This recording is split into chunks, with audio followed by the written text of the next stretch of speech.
Negative bias. It's a real thing. It's a survival mechanism from our caveman days. And today we're going to dive into what negative bias is, how it affects us, how our mind reacts to it. And I'm going to offer you 5 ways, things, methods, techniques that I do so that I can counter that negative bias. First, negative bias. It's an honest-to-God real thing. Our minds go to the negative as a survival mechanism. When we were cavemen, the negative was what we paid attention to so that we would survive and not get eaten by saber-toothed tigers. Now, when we're kind of in a safe world in comparison to being a caveman, it's safe nowadays, but we still have that negative bias. The crazy thing is, our attention is grabbed by that negative bias, that negativity. Times Magazine used to have covers that were predominantly positive. And what they did was they started studying their covers, and they noticed that the covers that had a more negative tone sold more copies. So they started putting out more negative covers. News channels, radios, newspapers saw the correlation, saw what Times was doing, and they started doing it. Because our mind has to pay attention to the negative. Because if it doesn't, we could be killed.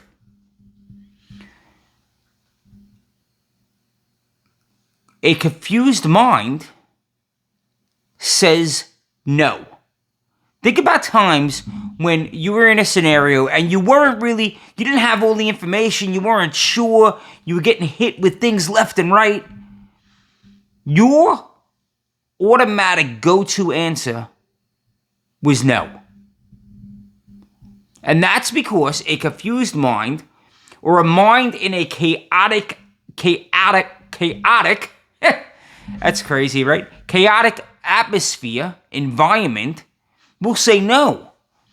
And nowadays, everybody knows that. So they're always hitting you with the negative, the car crash ad, the news, the world's blowing up, there's a war in Russia, there's a war in Israel, the stock market's gonna crash, the Democrats don't want to drill for oil, the Democrats and the Republicans are fighting. Politicians really know this. They want to keep chaos in the world so that they can program you in what to think. They want to keep you chaos in the world because they know if your mind is in a chaotic state, always in that fight or flight, as opposed to rest and digest, we'll talk about that in a second, but they know that if you're in a chaotic state, that you're much more prevalent to go with the flow. And the flow is whatever they want the flow to be. In chaos, when your mind doesn't know exactly what to do, it will revert back to what it knows. It will revert back to the norm. Living in that constant chaos, that constant stress, that constant fight and flight stymies your growth and your ability to move forward. That's why especially politicians want to keep you in that state, because they want the status quo. If you start thinking for yourself, you're going to start seeing how they're extremely hypocritical. What are 5 ways that I remove myself from that situation so that I can think for myself, so that I can get into a longer state of rest and digest, that I can counter that fight and flight, right? 5 things I do. The number 1 is proximity to those doing big things. When I'm around people that are doing big things, things that I think are impossible, it opens my eyes up. Like, wow, like you can really do that. Back when I was first starting my real estate endeavor, I would surround myself with people that were teaching me multifamily. And when I was around these individuals, I would be hearing how they would buy a 100-unit complex, a 200-unit complex, how they only had $100,000 to their name, but what they did was they used that $100,000 to secure the deal. They used that $100,000 for due diligence, and then they raised money. Syndications. I didn't know anything about syndications. They raised money, and they created a syndication, and that's how they took down the property. How they went to zoning board meetings. I didn't know anything about zoning board meetings, supervisor meetings, any of this. But being around these individuals taught me, oh, I can do that. Oh, this is how you call China and get a manufacturer on board to manufacture your product, to give you a one-off, so a prototype, so that you can see if it actually is going to work. How many people out there know how to call China and get their idea implemented in one of the factories? I didn't know how to do that. But when you're around people that are doing that, it then appears easy. So proximity to people that are doing big things, people that are making, like I can't fathom making $10 million in a year. I'm not at that level yet. I can't fathom that. But when I'm in a room and guys are telling me that they're getting paid just for connecting to individuals. I was in a room. I met a guy. This individual, all he does is he has a whole bunch of connections. CPAs, attorneys, property managers, coaches, a whole bunch of people that can add value to entrepreneurs that are having a problem or a challenge in their endeavor. And he connects the entrepreneur with the implementer, the person that can actually solve that problem. And then when the entrepreneur hires whatever individual it is, this guy gets a cut. What? So all you do all day long is talk to people, build relationships, go out, have a good time with them. And when somebody needs something, they call you and you make a connection and you get a piece of that contract. Yes. What? Like, wow. You have to be around people. Proximity, number one. Exposure to people doing big things. Number two, my mentor, when I first started my mindset endeavor, my mentor said to me, I want you to go on a diet. And I'm like, a diet? What do you mean a diet? I'm a pretty skinny guy. I'm not a overweight guy. Like, I'm in good shape. I can run. I can hike. I can climb mountains. I can ride bikes. I work out. He's like, no. He gave me a little slap in the face. No. I'm not talking about that kind of diet. I'm talking about a news diet. He challenged me not to watch the news for 30 straight days.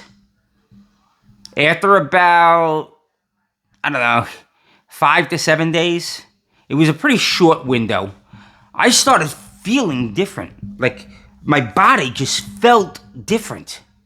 And it was because the news is like 90% negative. You ever turn on the news and they're like, hey, let's talk about this birthday we just celebrated, or this whatever, like something positive. Like, I can't even think of a scenario because the news never talks about it. It's murder and mayhem and accidents and natural disasters and people in harm's way. Negativity. The news, going on a news diet, removed me from that. My body started to get out of fight and flight. You don't even realize it's happening. And into rest and digest. Number 3, podcast, YouTube videos, Facebook groups, books. I must have 300 or 400 books in my office, right? I get 3 bookshelves, 300 or 400 books in my office. Reading books, exposing your mind to different ideas, different concepts, finding people that you want to be your mentor. I'm not talking about people that are alive. I'm talking about people like Benjamin Franklin and Thomas Jefferson, the founding fathers. Read the Declaration, read the Constitution, read the Bible. Read things that really energize you. Podcasts are the same thing. Listen to a podcast that's going to energize you. Watch videos that are going to energize you. Join Facebook groups that have people doing what you want to do. That's kind of like a double dip on the first one I mentioned, proximity. It's not as good as physically being in the room with these people, but it's pretty damn good. Number 4, live events, both nationally and locally. Get into the room. This is, again, it goes back to 1. Get into the room with these people. Get into the room with people that are solving problems. Get into the room. This is an amazing room to be in. My buddy just sent me this message. She's at a real estate event. And he said, I'm at a real estate event here, and people are standing up and saying, I need 50 to 200 acres in cities that have a population of X amount of people, whatever it is. And I need it for this reason. This is what we're doing. And when you're sitting there listening to this guy, like, you're thinking, oh, I can't even buy a 10-plex. Like, how do I buy a 10-plex? And this guy wants 50 acres because he wants to develop it into a warehouse. You're like, wow, like that's so much bigger than I'm doing. And that's okay, because that expands your mind. Get into those rooms. Local meetups. Local business groups that are just, everybody's doing the same thing. They're moving towards the horizon. Number 5, and this is one of the things that created this post today. It's phone calls and pod calls. Chuck, if you're out there, thank you very much. It's Who Luck. We're going to do an entire episode on Who Luck. That one was for you, Lou. But phone calls and pod calls. Get on the phone with individuals that don't think you're crazy when you say, I want to buy real estate, or I want to start the next Amazon, or I want to put Home Depot out of business. Get into those rooms. Have conversations with people that are like, all right, when I say to my group, if I said to my group, I want to take out Home Depot, I want to put Home Depot out of business and create something that's even better. My group, they wouldn't laugh at me. They'd be like, all right, what's the first step? Talk me through it. What's the first step you're going to take? What's a step you could take right now before we get off this phone so that you could start moving the needle towards taking Home Depot out? Those are the rooms, those are the phone calls, those are the environments that you want to be in. Those are the environments you have to move towards. The same group. Somebody said, how do I talk to $25 million people? Like, I don't understand that language. I asked that question. I don't understand the language of talking to a $25 million person. I just don't. I'm not there. So you got one of 2 choices. You can learn how to speak their language so that when you're talking, you're attracting them because their antennae go up when they hear a certain rhythm, a certain rate of speech, a certain way of speaking, a certain confidence. It's not really the language. The confidence comes through in the language, in the words that you're using. Or you can step ladder your way up. Like the graphic behind me, all of these signs, right? It's 1 step, right? Be the third pig. You take next step, proximity power. The third step, discipline equals freedom.